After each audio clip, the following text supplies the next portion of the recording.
Hello students, स्वागत है आप सभी का आपके अपने चैनल गॉड क्लासेस पर। तो बच्चों, आज की इस वीडियो में हम applied mathematics Oswal sample paper का जो सेल्फ असेसमेंट नंबर 9 है वो हम करने वाले हैं। ये वीडियो आपको यूट्यूब पर भी अवेलेबल है, लेकिन अगर आप चाहते हैं कि जो ओसवाल के सारे सैम्पल पेपर 10 के 10 अनसॉल्व पेपर का solution, video solution with full explanation अगर आप चाहते हैं तो वो अवेलेबल होगा हमारी ऐप पर। गॉड क्लासेस जो एंड्रॉयड ऐप है वहाँ पर जाके आप इसके सारे सॉल्यूशन अवेल कर सकते हैं। उसके लिए बस आपको डिस्क्रिप्शन बॉक्स में जाना है, लिंक आपको मिलेगा, उस लिंक पे क्लिक करना है, ऐप को डाउनलोड करना है और स्टोर में जाके चेक करना है जो कोर्सेज अवेलेबल है। उसमें जो ओसवाल सैम्पल पेपर का कोर्स है उस पर जाके आप क्लिक करेंगे तो यहाँ पर आपको उसके 10 के 10 सैम्पल पेपर के सॉल्यूशन आपको मिल जाएंगे। तो आज हम असेसमेंट नंबर 9 इसमें करने वाले हैं। इसमें जो सबसे पहला क्वेश्चन आपको दिया गया है, व्हाट इज़ द 78 mod 7। तो 78 mod 7 की हम वैल्यू निकालते हैं। 78 mod 7 यानी 78 को आपको 7 से डिवाइड करना है। अब 7 से आप डिवाइड करेंगे तो 7 1 जा 7 हो गया, फिर 7 1 जा 7 हो गया, आंसर आ गया आपके पास 1। तो यही हमारा आंसर आ जाएगा। इसको मॉड की फॉर्म में लिखना है तो 1 mod 7 लिख दो। अगर मॉड की फॉर्म में नहीं दिया, सिंपल 1 दिया है तो वो भी आपका सही है। सेकेंड क्वेश्चन में कहता है the value of -14 mod 7। -14 mod 7, 14 को भी अगर आप डिवाइड करोगे, चाहे माइनस में है चाहे प्लस में है, 7 की टेबल में तो आ जाएगा। 7 × में -2 -14 हो जाएगा। तो रिमाइंडर वहाँ पर आपके पास बचेगा 0। क्वेश्चन नंबर 3 है, उसमें कहता है 8 + 9 इन 12 आवर क्लॉक।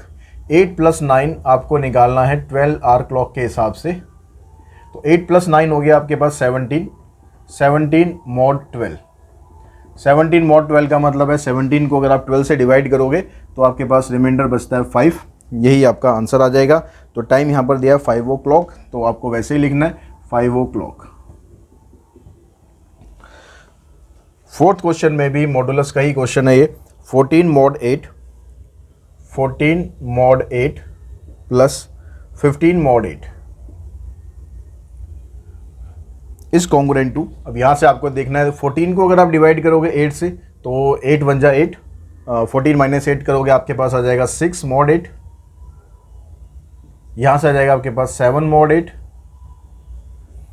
6 + 7 करेंगे, ये आ जाएगा आपके पास 13 mod 8।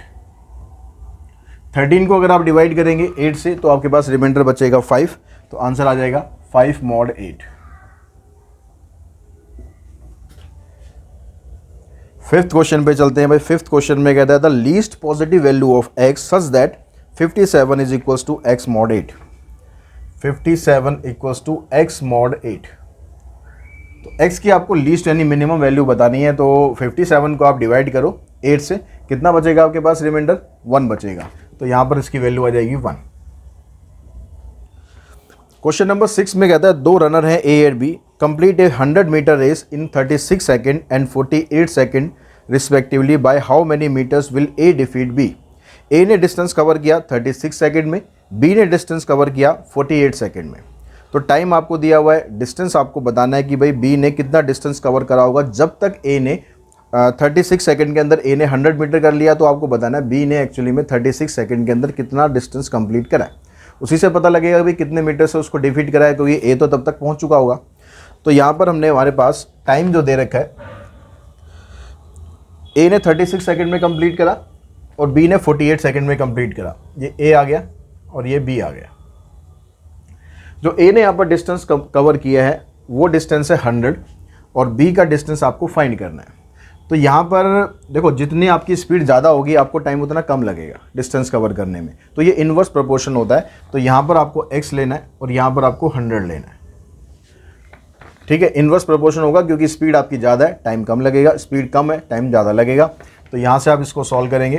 12 से हमने इसको काटा, 4 से हमने इसको काट लिया, 25 3 जा 75।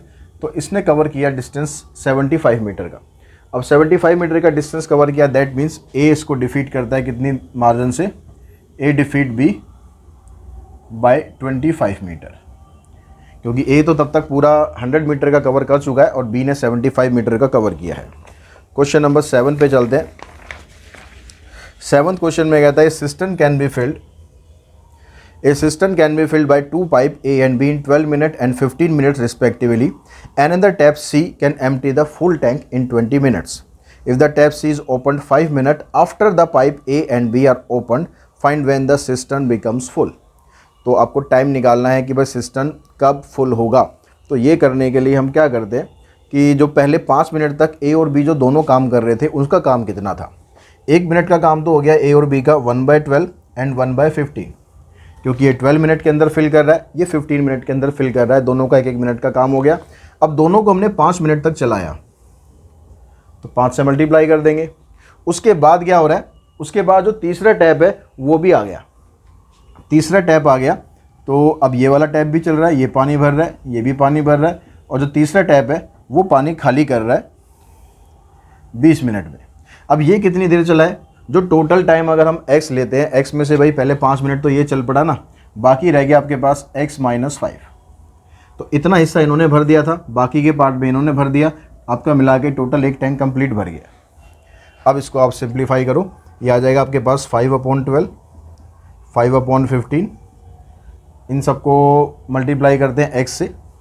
तो इसको हम अभी ऐसे ही का ऐसे लिख देते हैं, मल्टीप्लाइड बाय x, -5 से मल्टीप्लाई कर देते हैं अलग अलग, -5/12 -5/15 माइनस प्लस 5/20 इक्वल्स टू 1। ये कैंसिल हो जाएगा, ये कैंसिल हो जाएगा। यहाँ पर एलसीएम लेंगे, एलसीएम आ जाएगा आपके पास 60, 12 5 15 4 23 इंटू में x, 1 माइनस इसको कैंसिल करेंगे, ये आ जाएगा 1/4। तो 5 + 4 9, 9 - 3 6, 6/60 यानी 1/6x, यहाँ से आ जाएगा आपके पास 3/4। तो इसको कैंसिल करा, 2 2 = 4, 2 3 = 6, तो x की वैल्यू आ गई आपके पास 9/2। तो 9/2 का मतलब आ गया आपके पास 9/2, 1/60, 6 3 = 18, क्या आ रहा है 7 मिनट 30 सेकेंड 15।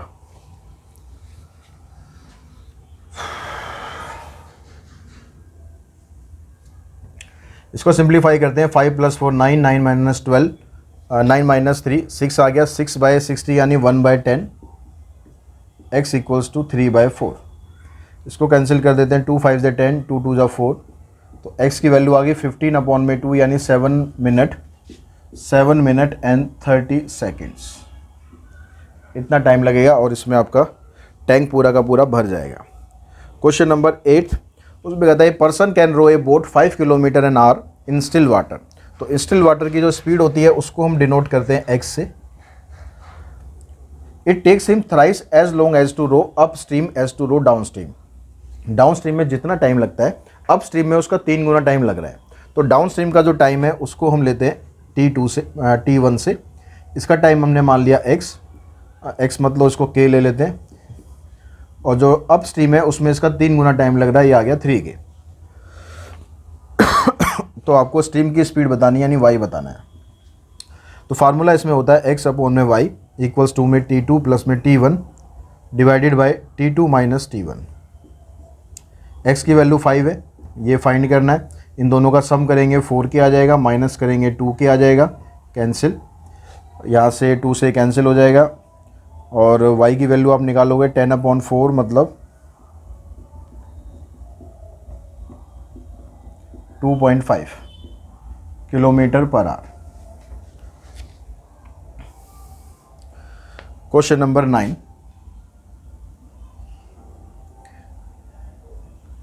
तो 9th क्वेश्चन में कहता है container 40 metre milk, from this container 4 litre milk was taken out and replaced with the water.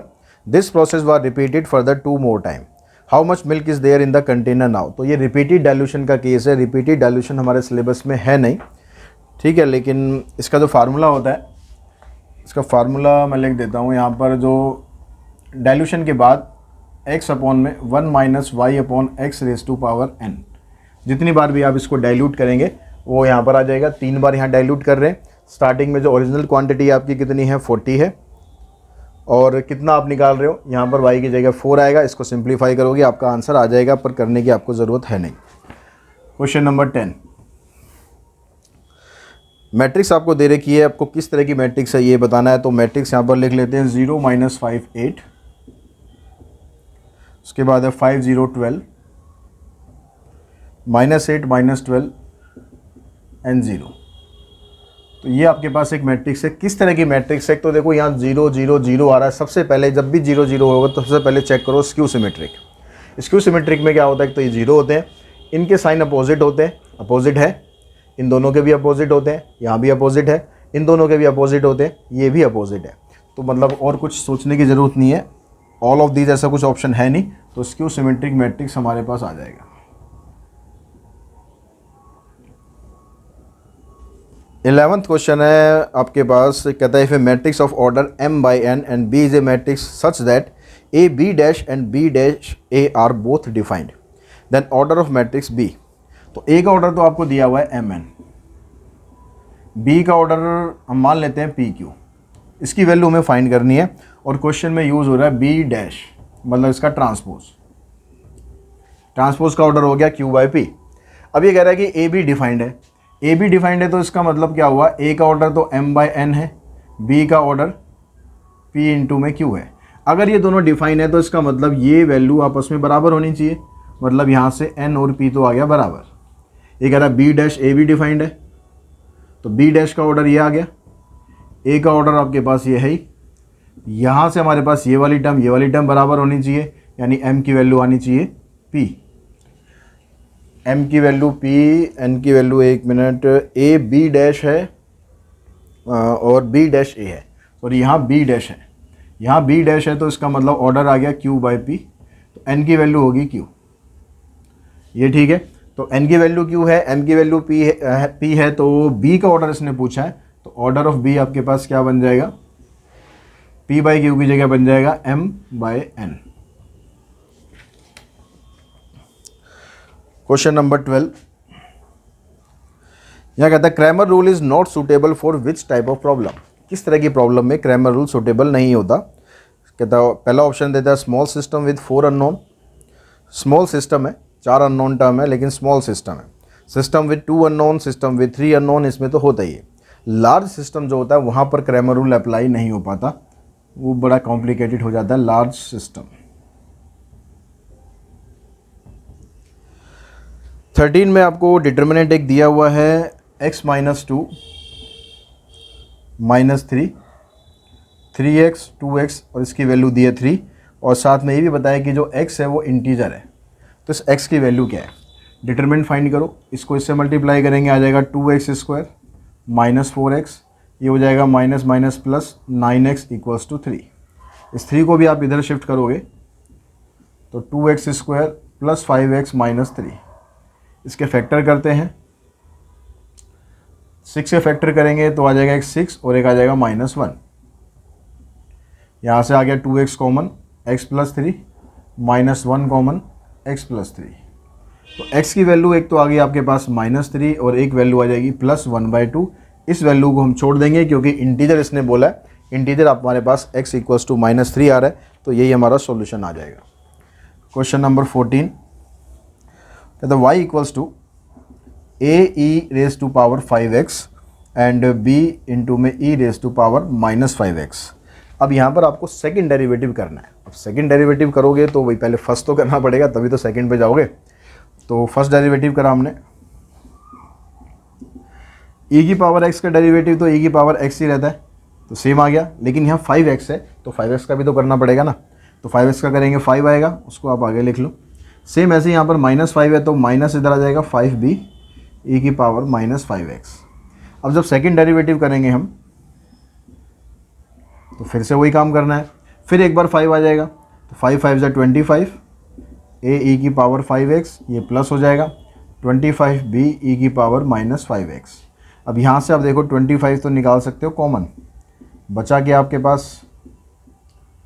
बच गया आपके पास जो स्टार्टिंग में क्वेश्चन था वही तो बच गया, यानी आंसर आ गया 25 इंटू में y।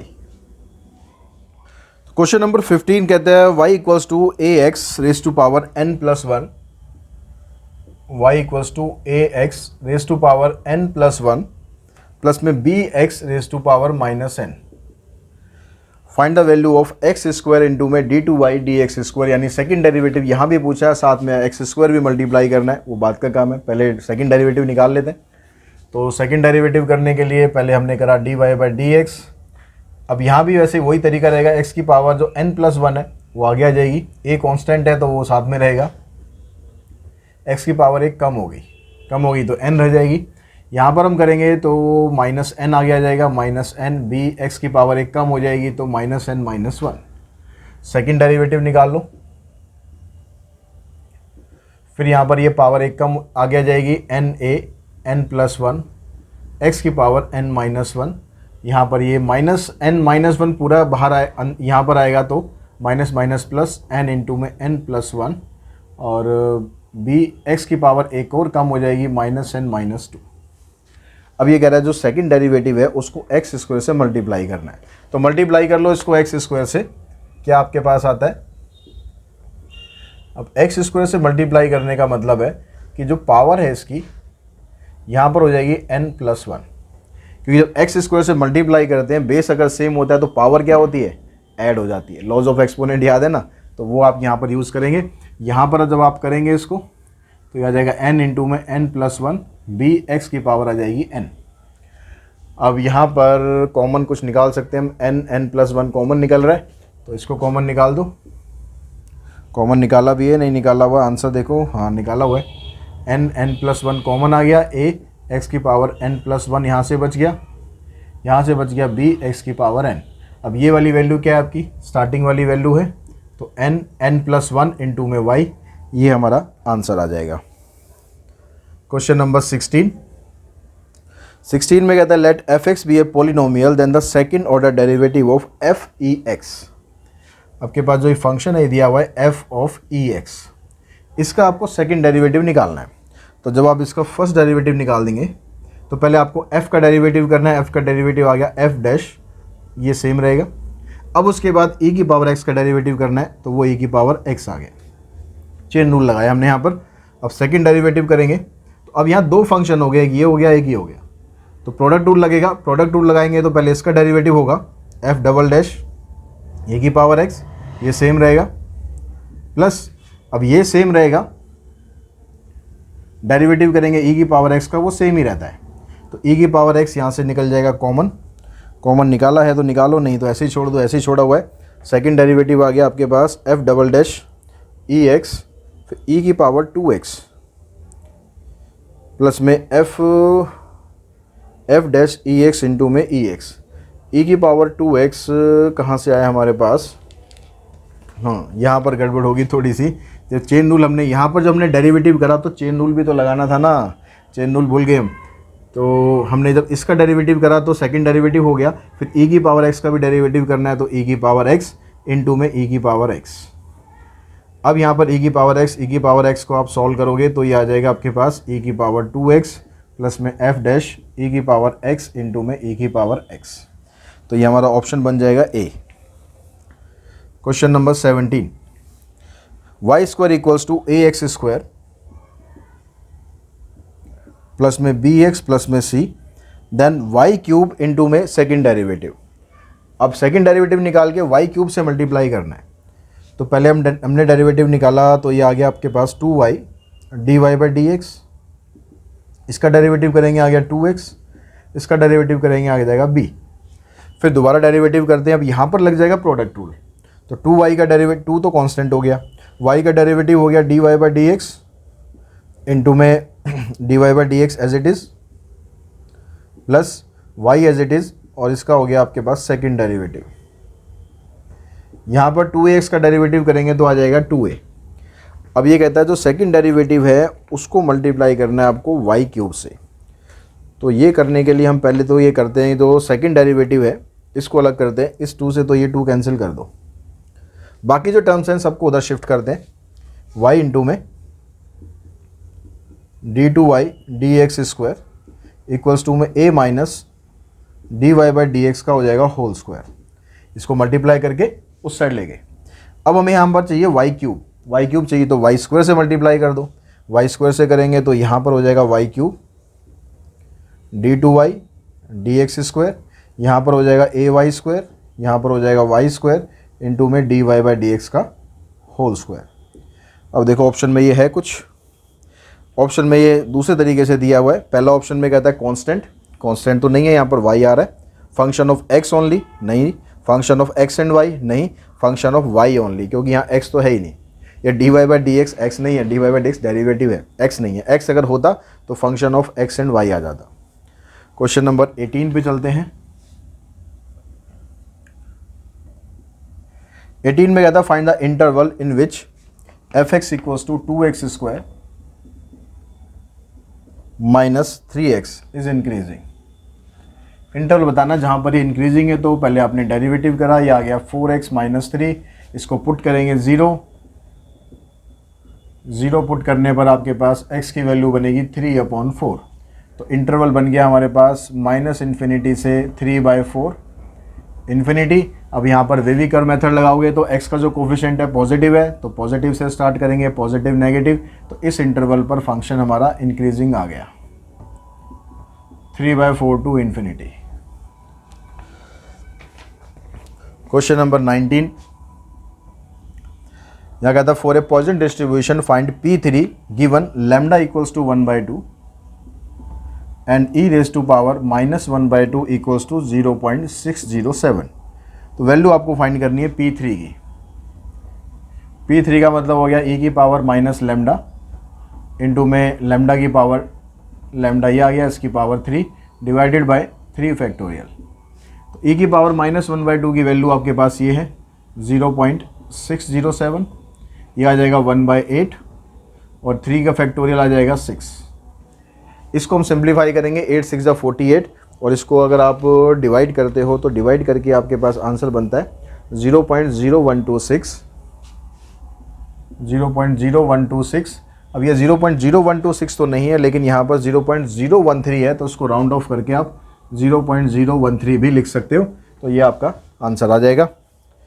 क्वेश्चन नंबर 20, इसमें आपको फाइंड करना है EX स्क्वायर। तो EX स्क्वायर का तरीका होता है भाई x का स्क्वायर करो और उसको PX से मल्टीप्लाई करो, फिर यहाँ 3 का स्क्वायर 1/3, 4 का स्क्वायर 1/4, 5 का स्क्वायर 1/5, 2 का स्क्वायर है 2 से डिवाइड हो रहा है तो 2 ही रह जाएगा, यहाँ से 3 रह गया, यहाँ से 4, यहाँ से 5, 5 + 4 9, 9 3 12 और 2 14 हमारा आंसर आ जाएगा। क्वेश्चन नंबर 21 आपको नहीं करना, क्योंकि ये प्रोबेबिलिटी डेंसिटी फंक्शन का है जिसमें इंटीग्रेशन की रिक्वायरमेंट होती है, और फर्स्ट जो हमारा टर्म है उसके अंदर इंटीग्रेशन नहीं है, तो एक क्वेश्चन हमारा यहाँ पर बच गया। अब क्वेश्चन नंबर 22 पर चलते हैं। 22 में कहता है I roll 2 dice and observe 2 number x and y।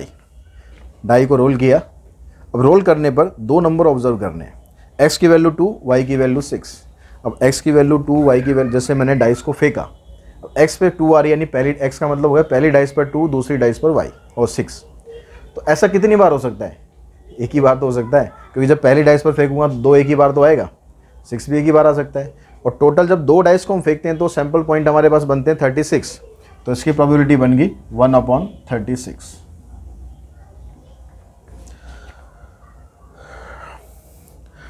Third question.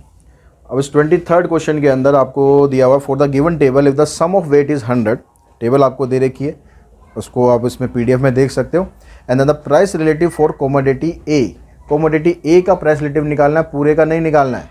तो A में जो बेस ईयर है उसका प्राइस है 20, करंट ईयर का प्राइस है 24। तो प्राइस रिलेटिव फॉर A, तो करंट ईयर 24 है, बेस ईयर 20 है, इंटू में 100, आंसर आ जाएगा 120। क्वेश्चन नंबर 24 में भी आपको एक टेबल दे रखी है, प्राइस इंडेक्स दे रखा है, वेटेज दे रखी है। अब आपको यहाँ बताना है कंपोजिट इंडेक्स। कंपोजिट इंडेक्स भी आपको दिया हुआ है 120, उसकी हेल्प से आपको m की वैल्यू फाइंड करनी है। तो कंपोजिट इंडेक्स निकालने के लिए हम क्या करते हैं, जो भी क्वांटिटी होती है, जो भी कमोडिटी होती है, उसको उसके वेट से करते हैं मल्टीप्लाई। तो प्राइस इंडेक्स ब्रेड का दिया हुआ है 50 और वेट दिया हुआ है m, तो 50 m हो गया, प्लस 100 इंटू में 2,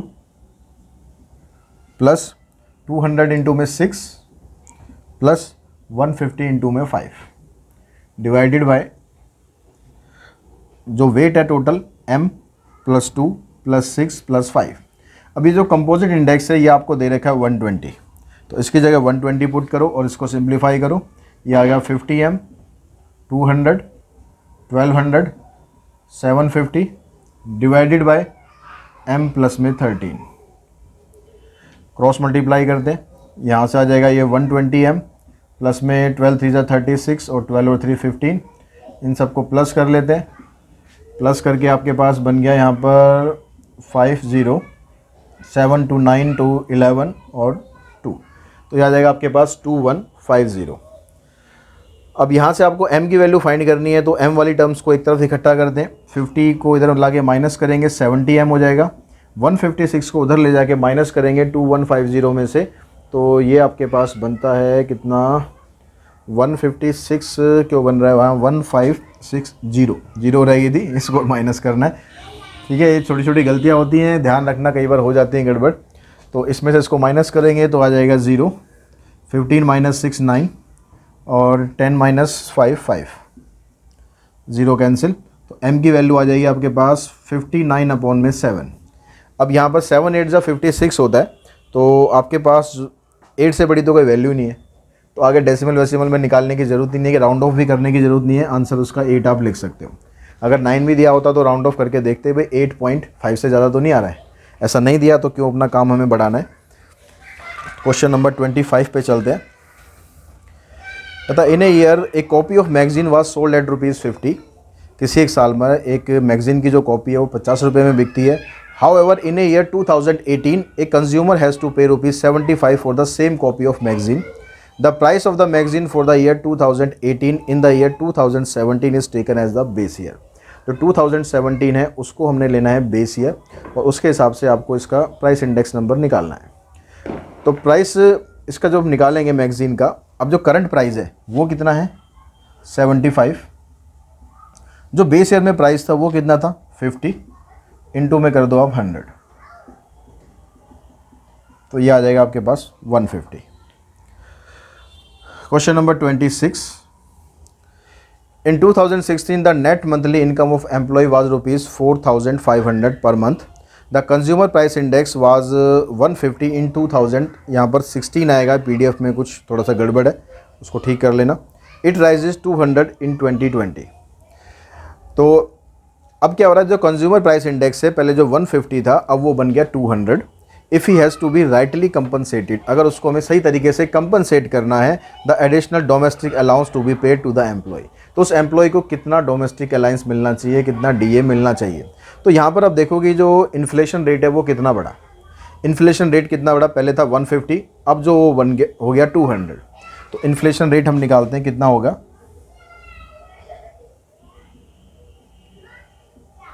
तो 200 में से 150 माइनस कर दो तो 50 आ गया। अब 50 के अपॉन में क्या लेना है, जो आपका पहले बेस ईयर का प्राइस था वो लेना है, वो कितना आ जाएगा 150 इनटू में 100, तो ये आ गया आपके पास 100/3। तो ये हमारे पास इन्फ्लेशन रेट आ गया कि ये इतना 100/3 हो गया। अब यहाँ से आपको क्या निकालना है, अगर एम्प्लॉय की सैलरी जो 4500 है तो जितना इन्फ्लेशन रेट बढ़ा है उतने उसको कंपनसेट करना पड़ेगा ना। तो 4500 जो उसकी सैलरी है तो डीए कितना मिलना चाहिए, 4500 का 100/3% निकाल दो। तो यहाँ से आप इसको सॉल्व करोगे तो आपके पास जो वैल्यू आएगी, 3 से हमने इसको काटा, आ जाएगी 15। इसको अगर आप परसेंटेज, यहाँ पर आपके पास परसेंटेज में आंसर आया था ये, ठीक है, तो इसको परसेंटेज को हटाओगे आप तो एक 100 और नीचे आएगा, उससे कैंसिल हो जाएगा, तो आपके पास आंसर बचेगा 1500। यानी जो 1500 है कंपनसेट करने के लिए आपको उसको इतना अमाउंट देना पड़ेगा। तो क्वेश्चन नंबर 27 में कहता है द वैल्यू ऑफ 3⁻³ mod 3। तो पहले हम 3 से स्टार्ट करते हैं। अगर हम 3 को 3 से डिवाइड करेंगे तो रिमाइंडर हमारे पास बचेगा 0। अब हमें चाहिए इसकी पावर 3। अब इसकी पावर 3 करोगे तो भाई 0 की पावर भी तो 3 करनी पड़ेगी, और 0 की पावर 3 करोगे तो क्या बचेगा, 0 ही तो बचेगा। तो आंसर आपका बच जाएगा यहाँ पर 0। क्वेश्चन नंबर 28, इसमें कहता था multiplication modulo on positive integer 8 and 4। 8 and 4 का मल्टीप्लिकेशन मॉडुलो आपको फाइंड करना है, किसके हिसाब से, 25 के हिसाब से। तो यह आ जाएगा 32 mod 25। 25 से अगर आप इसको डिवाइड करोगे रिमाइंडर बचेगा आपके पास 7। 29 में कहता है modulus of x plus 2, modulus of x plus 2 less than equals to 9। अब जो इनइक्वलिटीज़ थी उस इनइक्वलिटीज़ में आपने समझा होगा कि जब भी यहाँ पर लेस देन या इक्वल्स टू का साइन होता है या खाली लेस देन का साइन होता है तो मॉडुलस की वैल्यू -9 से लेकर +9 तक के बीच में बिलोंग करती है। अब आपको यहाँ से 2 को हटाना है, यानी माइनस करना है 2 को, इधर भी कर दो इधर भी कर दो, ये -11 बन जाएगा, यहाँ पर 7 आ जाएगा। तो x की वैल्यू -11 से 7 तक आएगी। अब -11 और 7 दोनों को काउंट करना है, लेकिन इंटरवल जो यहाँ पर दे रखे हैं आपको सारे ओपन दे रखे हैं, तो ओपन इंटरवल नहीं आएगा, या क्लोज आना चाहिए, क्लोज तो दे ही नहीं रखा। तो आंसर क्या बन गया? None of these. तो डी आंसर आ गया इसमें, none of these. Question number 30, given that x and y and b are the real number, x less than y and b is less than 0। अब b अगर less than 0 है तो इसका मतलब क्या है? b नेगेटिव है।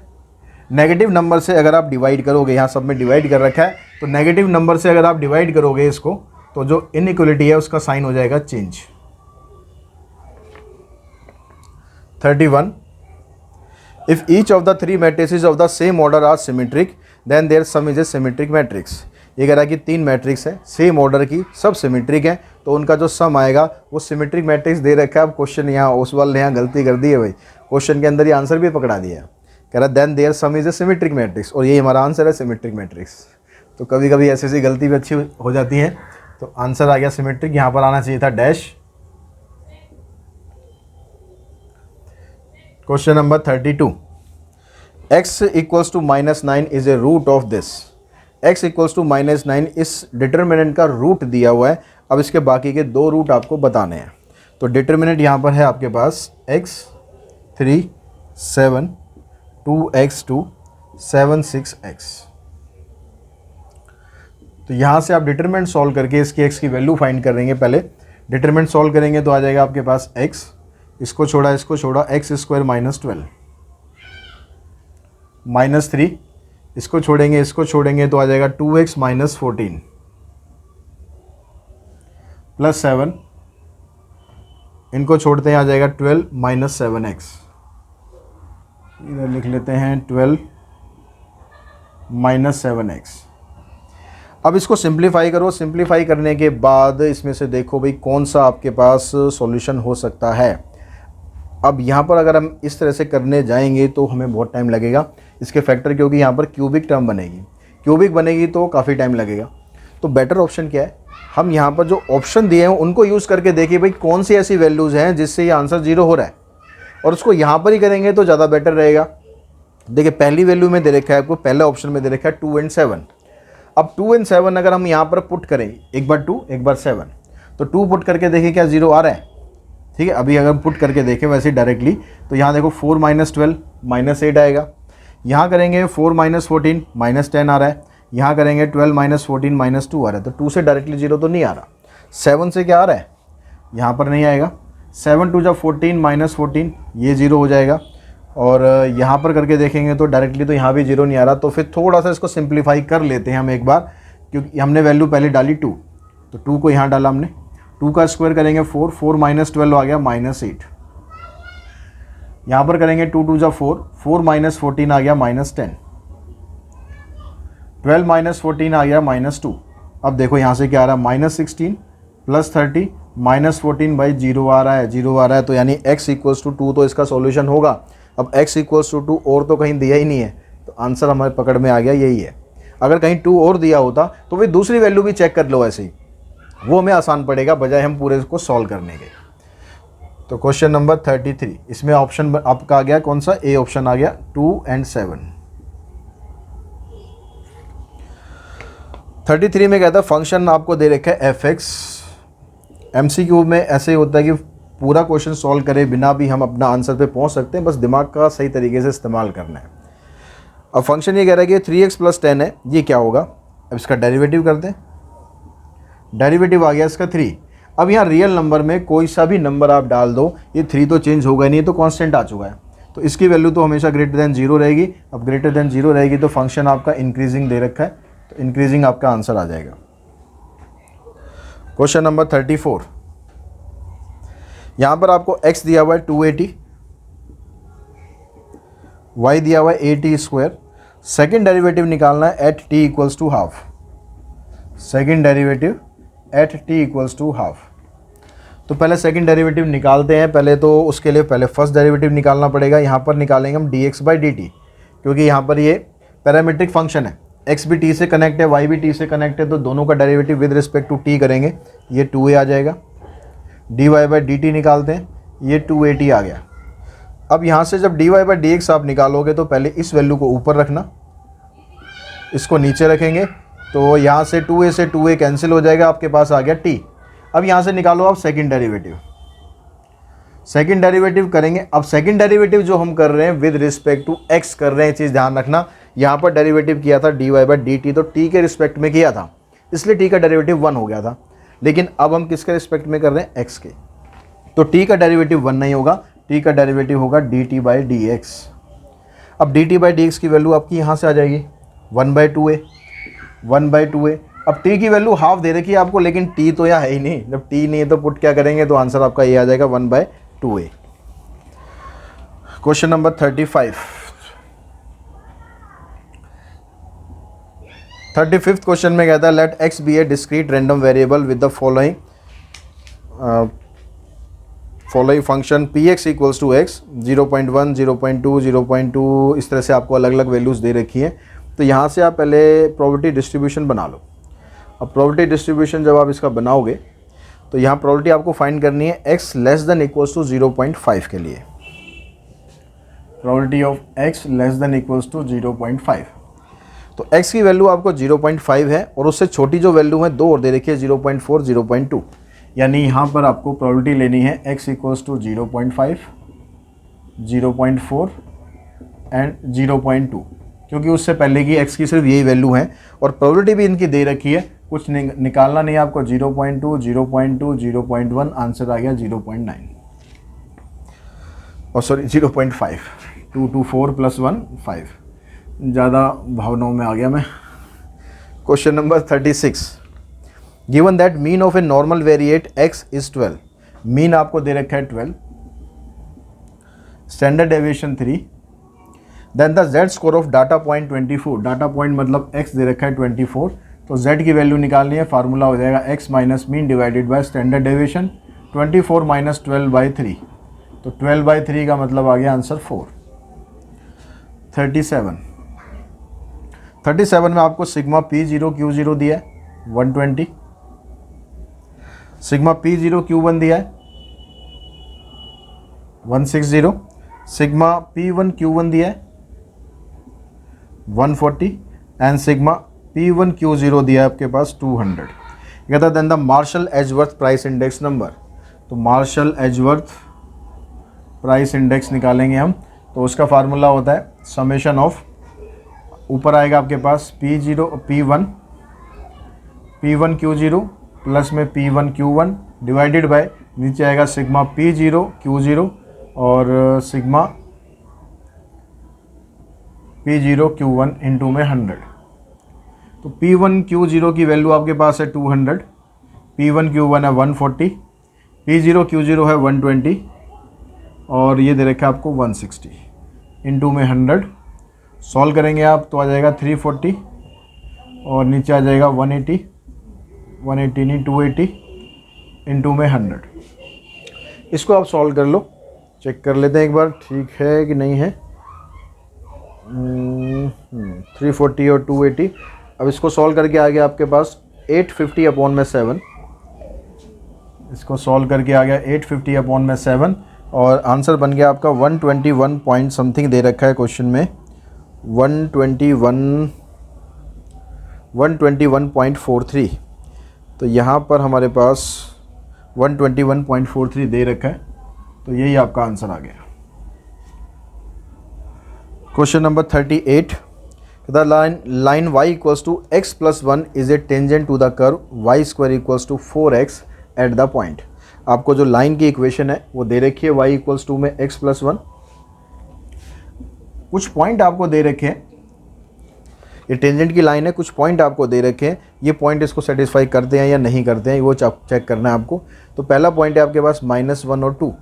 अगर माइनस और 2 पुट करोगे तो x की जगह -1 आ गया, y की जगह 2, तो ये तो बराबर होगा नहीं, तो ये पॉइंट तो कैंसिल। दूसरा पॉइंट दे रखा है आपको 1 2, तो y की जगह आ गया आपके पास 2, x की जगह 1, तो यहाँ से दोनों बराबर हो रहे हैं, तो यही पॉइंट आपका बन गया answer 1 2। Question number 39, the absolute maximum value of y equals to x³ - 3x + 2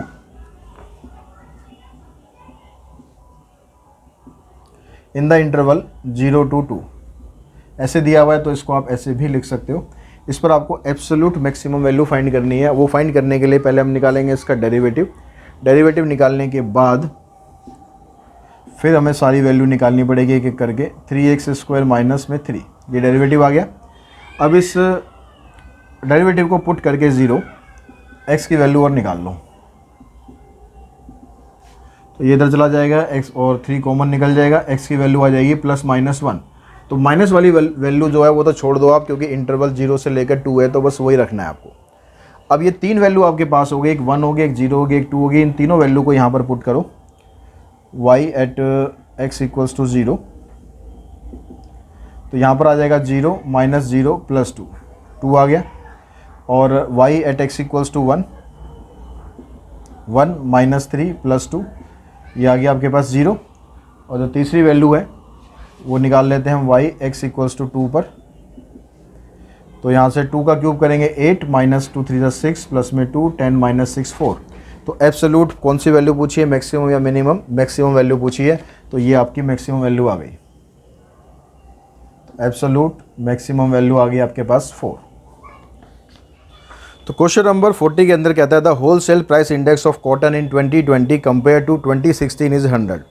तो कह रहा है कि अगर 2020 को हम कंपेयर करें 2016 से, तो जो इसका सेल प्राइस इंडेक्स है वो 100 दिया हुआ है।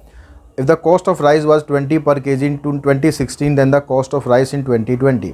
अब यहाँ 2020 का जो प्राइस इंडेक्स है वो भी 100 है, और जो बेस ईयर है उसका प्राइस इंडेक्स तो ऑलरेडी 100 होता ही है, तो यहाँ पर प्राइस इंडेक्स में चेंज ही नहीं हो रहा। अब प्राइस इंडेक्स में चेंज ही नहीं हो रहा, तो फिर जो कमोडिटी है उसके प्राइस में चेंज क्यों होगा? नहीं होगा। तो आंसर आपका आ जाएगा 20 आ जाएगा, 20 रहेगा। तो क्वेश्चन नंबर 40 का आंसर आ जाएगा 20 रुपीज़ 20 पर kg। उसके बाद क्वेश्चन नंबर है 41। इसमें आपको एक टेबल दे रखी है, टेबल में वेट दे रखा है, रिलेटिव इंडेक्स दे रखा है, आपको न्यू इंडेक्स निकालना है। तो इसके लिए आपको वेट जब दिया होगा तो न्यू इंडेक्स निकालने के लिए वही तरीका रहेगा आपका कि जो भी आपको रिलेटिव इंडेक्स दिया है उसको उसके वेट से मल्टीप्लाई कर दो।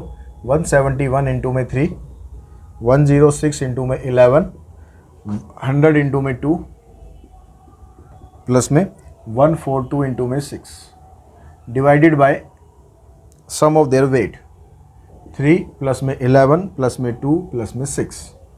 अब इसको आप सिंप्लीफाई करोगे, 3 1 जा 3, 3 7 जा 21, 3 और 2 5। इसको करेंगे तो आ जाएगा 11 6 6 200, 6 2 जा 12, 6 4 जा 25 प्लस 1 25, 6 1 जा 6 और 2 8। नीचे आ गया आपके पास सम 22। इन सबको अगर आप प्लस करेंगे तो आ जाएगा 2731 डिवाइडेड बाय 22। आंसर आ रहा है आपके पास 124.13। तो अप्रोक्सीमेट वैल्यू आपके पास आ गई इसकी 124। 42 में कहता है during a certain period the cost of living index number goes from 100 to 200 and the salary of a worker is also raise from 3000 to 5000 then the worker actually gets. जो price index है वो 100 से हो गया 200 और salary हो गई 3000 से 5000। तो जो वर्कर को एक्चुअली में फ़ायदा हो रहा है या लॉस हो रहा है? तो इतनी तो बात समझ में आ गई होगी क्वेश्चन पढ़ते कि लॉस हो रहा है, क्योंकि प्राइस इंडेक्स तो डबल हो गया है, सैलरी तो डबल नहीं हुई है। सैलरी 3000 की जगह 5000 ही हुई है, तो 6000 तो कम से कम होनी चाहिए, तब बराबर होता। तो कितना लॉस हो रहा है वो निकालते हैं। तो प्राइस इंडेक्स पहले आपको दे रखा था 100 और आपको जो सैलरी है वो दे रखी है आपके पास 1000।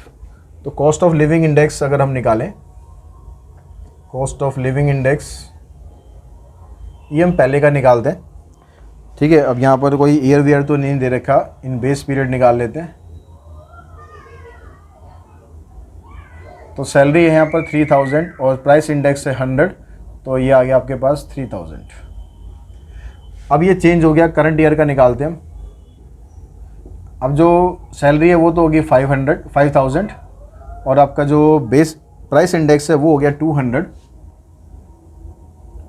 इंटू में 100, ये कैंसिल आ गया, ये आया 2500।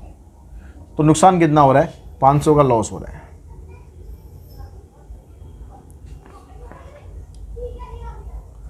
तो 43rd क्वेश्चन पे चलते हैं। तो 43rd क्वेश्चन में आपको कहता है Gaurav purchase 5 pen 3 bag and 1 instrument box and pay ₹16। 3 pen खरीदता है, 3 बैग खरीदता है, 5 पेन 3 बैग और 1 इंस्ट्रूमेंट बॉक्स और ₹16 पे करता है। तो यहाँ से आपके पास जो इक्वेशन है, इक्वेशन क्या बनी? 5x प्लस में 3y प्लस में z इक्वल्स टू 16। अगर हम कॉस्ट पेन की, एक पेन की कॉस्ट x ले रहे हैं, एक बैग की कॉस्ट y ले रहे हैं और एक इंस्ट्रूमेंट बॉक्स की कॉस्ट z ले रहे हैं। From the same shop Dheeraj purchase, अब यहाँ पर एक मिसिंग है, 2 पेन लिख लेना, यहाँ पर खाली परचेज के बाद पेन लिखा हुआ है 2 लिख लेना, ठीक है, वो मिसिंग है। तो 2 पेन है, 1 बैग है, 2 pen 1 bag and 3 instrument box और कॉस्ट पड़ती है उसको 19। अंकुर 1 पेन खरीदता है, 2 बैग है और 4 बॉक्स हैं और कॉस्ट पड़ती है 25। सस्ता ही है वैसे माल। If above problem can be written in the form of ax equals to b then value of determinant of a। तो यहाँ से जो a है वो आप बनाओगे तो क्या बनेगा? 531 213 124। अब आपको निकालना है इसका डिटर्मिनेंट। 5 इंटू में 4 माइनस 6 माइनस 2, फिर आ जाएगा -3, इसको छोड़ा हमने 8 माइनस 3 5 1 4 माइनस 1 3, यहाँ से आ गया -10 -15 प्लस में 3, तो यह आ जाएगा 25 25 माइनस 3 22 माइनस का। तो आंसर आ गया इसका डी ऑप्शन। 44th में कहता है कि from the matrix equation A B equals to A C. Matrix में आपको ये दे रखा है A B equals to A C, it can be concluded that B equals to C provided. अब आपको ऑप्शन दे रखे हैं, ये कह रहा है कि अगर बी और सी दोनों बराबर हैं तो फिर आपके पास सिचुएशन क्या होगी। अगर बी और सी दोनों बराबर हैं तो बराबर ये कैसे आएंगे? जब आप इसको ए को हटाने के लिए इन्वर्स से मल्टीप्लाई करोगे। अब इन्वर्स से मल्टीप्लाई हम तभी कर सकते हैं जब इन्वर्स एग्जिस्ट करता हो। इन्वर्स एग्जिस्ट कब करता है? जब ए आपका नॉन सिंगुलर होता है। तो ए हम यहां पर लिख देंगे नॉन सिंगुलर। Question number 45। अब यहाँ पर आपको फिर एक वो बनानी है, मैट्रिक्स बनानी है। कह रहा है कि 3 शॉपकीपर हैं A B C, go to a store to buy stationery a, purchase 12 dozen notebook. अब 12 डजन नोटबुक तो हम यहाँ पर ऐसे बना लेते हैं, इधर नोटबुक, पेन और पेंसिल, 3 चीज़ें हैं ये, और 3 शॉपकीपर हैं ए बी एंड सी। तो अब यहाँ पर ये जो शॉपकीपर ए के बारे में बात कर रहा है, कह रहा है 12 डजन नोटबुक खरीदता है वो, तो 12 डजन का मतलब हो गया 144। पेन कितने खरीदता है? 5 डजन पेन, तो 5 डजन पेन मतलब 60 हो गया। 6 डजन पेंसिल मतलब 72 हो गया। बी क्या करता है? 10 डजन नोटबुक खरीद रहा है तो 120। 7 डजन पेन 6 डजन पेन आएगा, यहाँ भी ये मिसिंग है, तो 6 7 जा 62 एंड 7 डजन पेंसिल, तो ये आ गया 84। सी परचेज 11 डजन नोटबुक, तो 11 इंटू 12 हो गया 132। 13 डजन पेन, 13 को 12 से मल्टीप्लाई करेंगे 156, और 8 डजन पेंसिल, तो 12 8 जा 96। तो ये मैट्रिक्स आपकी बनेगी। ये आपको ऑप्शन दिया हुआ है ए, उसमें ये सारी टर्म्स यही आ रही हैं, तो ये आपका ऑप्शन आंसर आ जाएगा। अब क्वेश्चन नंबर आगे चलते हैं। जो केस स्टडी आपको दे रखी है 46 से आगे, इस केस स्टडी के अंदर आपको क्या क्या दिया हुआ है? केस स्टडी में कहता है the passion variate for the given problem. Sheena is working in the publication house. She wants to calculate the error in a magazine. She observed the average number of error on a page of a certain magazine is 0.2. तो average जो error है वो आ रही है 0.2, और e की power -0.2 की value भी आपको दे रखी है 0.8187। अब देखो आप 46 से जो आंसर आप निकालोगे उसमें कह रहा था Poisson variate for the given problem. Poisson variate से क्या बनेगा फार्मूला? e की पावर -2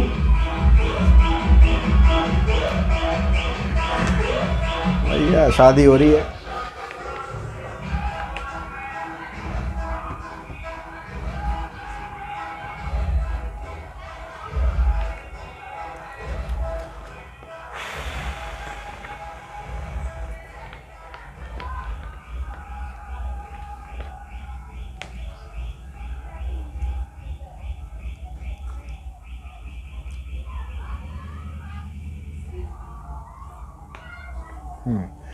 तो बच्चों नेक्स्ट आपको अब दे रखी है केस स्टडी। केस स्टडी में कहता है Sheena is working in the publication house, you want to calculate the error in a magazine. Magazine के अंदर जो एरर होती है वो उसको कैलकुलेट करनी है, कितनी एरर है।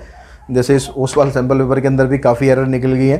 तो see observe the average number of error on a page of a certain magazine is 0.2। तो एवरेज जो है उसकी वो है लैम्डा की वैल्यू 0.2 और ए की power minus lambda Poisson variate में यूज़ करते हैं तो उसकी भी वैल्यू यहाँ पर दे रखी है, आपको दे रखी है 0.8187। तो जो 46 क्वेश्चन है उसमें फार्मूला पूछता है यहाँ पर the Poisson variate for the given problem. तो e की पावर माइनस लैम्डा मतलब माइनस 0.2, लैम्डा की पावर r को यहाँ पर x से ले रखा है डिवाइडेड बाय x फैक्टोरियल। अब यहाँ पर जैसे जैसे क्वेश्चन में आगे x की वैल्यू आपको रखनी है वो रखते जाएंगे। 47 में कह रहा है what is the probability that the next page or a randomly selected page the she read contains zero error. Zero error का मतलब x की वैल्यू होगी 0।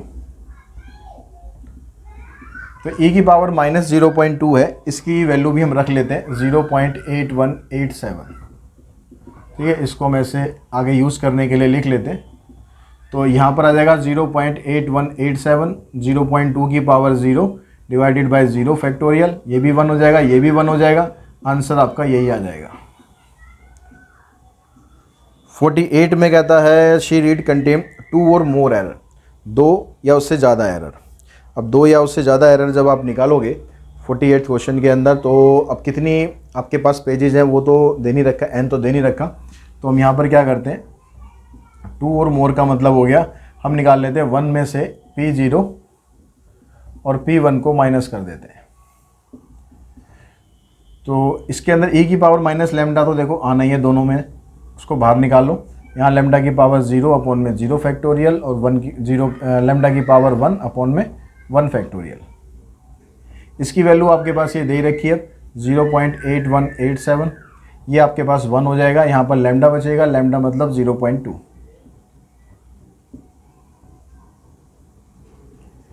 1.2 आ गया। इन दोनों को मल्टीप्लाई करेंगे और मल्टीप्लाई करके 1 में से माइनस कर देंगे। इनको मल्टीप्लाई करके आ रहा है हमारे पास 98244, 98244 और इसको जब आप माइनस करोगे, माइनस करके आपके पास आ जाएगा 0.01756।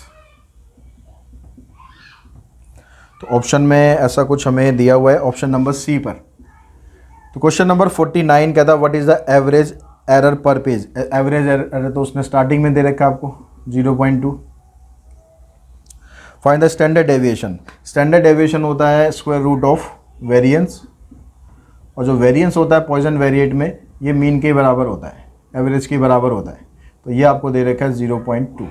अब 0.2 का स्क्वायर रूट आप करोगे तो ये आ जाएगा आपके पास 0.45। तो इस तरह से ये सैम्पल पेपर नंबर 9 हमने ख़त्म कर लिया, सेल्फ असेसमेंट ओसवाल का। तो आई होप इसी तरीके से आप प्रैक्टिस करते रहेंगे और आपको कोशिश मैं करूँगा कि जितना ज़्यादा आपको मैं हेल्प कर सकता हूँ आपके बोर्ड एग्ज़ाम के लिए उतना करने की ज़रूर कोशिश करूँगा। आज की इस वीडियो में इतना ही। Thanks to all of you.